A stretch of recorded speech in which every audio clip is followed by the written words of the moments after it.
संगम नगरी प्रयागराज में महाकुंभ की रौनक के बीच लोगों की सुरक्षा और स्वास्थ्य पर भी विशेष ध्यान दिया जा रहा है।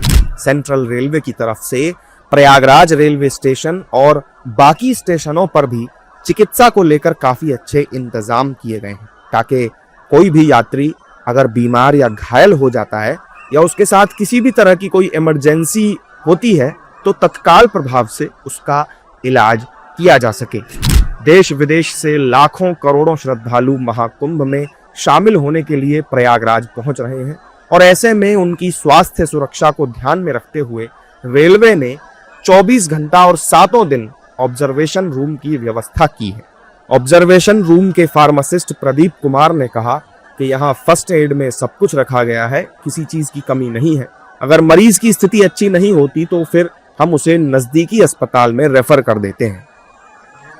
यहाँ पे फर्स्ट एड पे सब कुछ रखा गया है, कोई चीज की कमी नहीं है, सब कुछ है, सब कुछ रखा गया है। शुगर, बीपी, मेडिकेशन, इंजेक्शन जो भी है पेशेंट की नीड होती है। ये रेलवे की तरफ से एक बहुत बढ़िया सुविधा है कि ऑब्जर्वेशन रूम बनाया गया है। कोई भी पेशेंट को किसी तरह की दिक्कत अगर हो रही है तो उसको तुरंत यहाँ ला के फर्स्ट एड बहुत तेजी के साथ हमारी स्टाफ, नर्सेज जो भी हैं सब पूरा करते हैं, उनको दवा प्रोवाइड कराई जाती है। अगर मरीज की स्थिति अच्छी है, देख के उसको रोक के लगता है कि बिल्कुल ठीक है तो उसको हम छोड़ देते हैं कि भाई आप घर जा सकते हैं। अगर कोई उसकी स्थिति नहीं है, थोड़ा गड़बड़ लग रहा है, उसकी तबीयत अच्छी नहीं है तो उसको निकट के हॉस्पिटल में रिफर कर दिया जाता है। हमारे ऑब्जर्वेशन रूम में 2 एम्बुलेंसें लगातार 24 घंटे रहती हैं। उन एम्बुलेंसों को बिल्कुल निःशुल्क है वो हॉस्पिटल तक पहुंचाएंगी। हॉस्पिटल के बाद हमें वहां से रिसीविंग पेपर ला के देंगे कि हमने पेशेंट को भर्ती करा दिया है। उसकी स्थिति हम लोग भी उस पर मॉनिटरिंग करते रहते हैं, उन लोगों के संपर्क में रहते हैं कि उसकी स्थिति क्या है, तो उन लोग भी अपना बताते रहते हैं पेशेंट ये है ये बताते रहते हैं। रेलवे के इस मेडिकल ऑब्जर्वेशन सेंटर पर एम्बुलेंस भी तैनात की गई है। एम्बुलेंस के ड्राइवर राम रतन ने बताया कि मरीजों को अगर ज्यादा दिक्कत होती है तो उनको लेकर मैं अस्पताल जाता हूं। उन्होंने बताया कि अब तक वो तकरीबन 50 मरीजों को अस्पताल ले जा चुके हैं। पेशेंट जो भी है यहाँ पे आते हैं हॉस्पिटल में, कोई दिक्कत अगर उनको थोड़ी बहुत होती थी यहीं दवा देते हैं, अगर ज्यादा दिक्कत होती है तो उनको लेके मुझे फिर हॉस्पिटल आगे छोड़ना पड़ता है।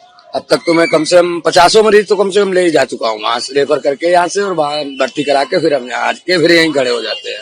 अंदर ऑक्सीजन सिलेंडर है, वेंटिलेटर का सुविधा नहीं है हमारे पास, ऑक्सीजन वगैरह, दवाई वगैरह सारी सुविधा है। मरीज के साथ आए परिजन नवीन ने कहा कि वो अपनी भाभी की बहन को यहाँ लेकर आए थे।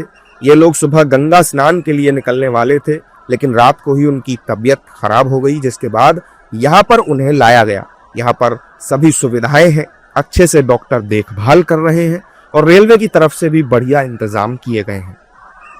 ये मेरी भाभी का बहन है और कल रात को ही हम सब यहाँ पे ठहरे थे। खाना वाना सब खाने के बाद आज दिन का घूमने का प्लान था सवेरे। हम सब तैयार होने के बाद निकलने चाह रहे थे, तो मैं लोकर में गया था। उस टाइम मेरी भाभी और सब निकल रही थी स्टेशन से बाहर, तो उसी टाइम पर वो गिर गई अचानक, तो चक्कर आ गया था, मुझे ऐसा लग रहा है। ट्रीटमेंट में तुरंत ही हम उठा के ले गए, तो चिकित्सा वाले तुरंत सब मेरे को लेकर आया जल्दी में। सब अच्छे है यहाँ पे सुविधा। हाँ, रेलवे की तरफ से बहुत अच्छी है, डॉक्टर भी थे तैनात में, दवा दिया, देखा और सब अच्छा है यहाँ। थोड़ा तो डर लगा, मेरी भाभी की मम्मी रोने भी लगी थी, पर अब तुरंत डॉक्टर ने अच्छा से रिस्पांस दिया और अच्छे हैं यहाँ पे सब। हमें बहुत अच्छी है इंतजाम, यहाँ के हर जगह जगह पर चिकित्सा दिए गए, उसके हमको तुरंत ही पता चल जाता है कि कहाँ जाना है। इससे अच्छा लगा हमें। प्रयागराज महाकुंभ में रेलवे की तरफ से शुरू की गई मेडिकल ऑब्जर्वेशन सेंटर की सुविधा लोगों के काफी काम आ रही है।